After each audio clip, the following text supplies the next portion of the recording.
How to connect your phone to Honda Civic Bluetooth. Hi everyone, welcome back to the channel. In this video, you'll learn how to easily connect your smartphone to the Bluetooth system in your Honda Civic. Whether you're doing this for the first time or helping someone out, this step-by-step guide will make the process super simple. Let's get started. Step 1. Start your car and turn it on Bluetooth on your phone. First, make sure your Honda Civic is turned on. The car needs to be running or in accessory mode for the Bluetooth to work properly. Then, on your phone, turn on Bluetooth. This will allow your Civic to find your device. Step 2. Press the phone button on the screen. Now, on your Civic's main screen, press the phone button to start the pairing process. Step 3. Connect your phone.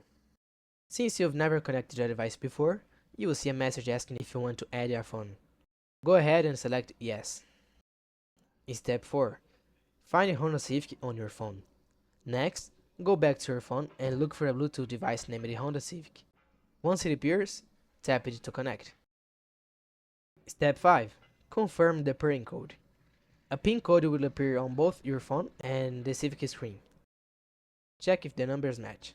If they do, press OK on both. Step 6. You're now connected. You can return to the home screen and see all your available options. To start playing music from your phone, just tap on Media and your songs will automatically play through the Civic's Bluetooth system. Additional notes and tips. First time pairing only. These steps are usually only required in the first time. After that, your phone should connect automatically when you start the car. If your car has reached the limit of paired devices, you may need to remove another connection before pairing a new one. And that's the full tutorial on how to connect your phone to your Honda Civic's Bluetooth system. If this video helped you, give a like and subscribe to the channel for more quick tips like this. Thanks for watching.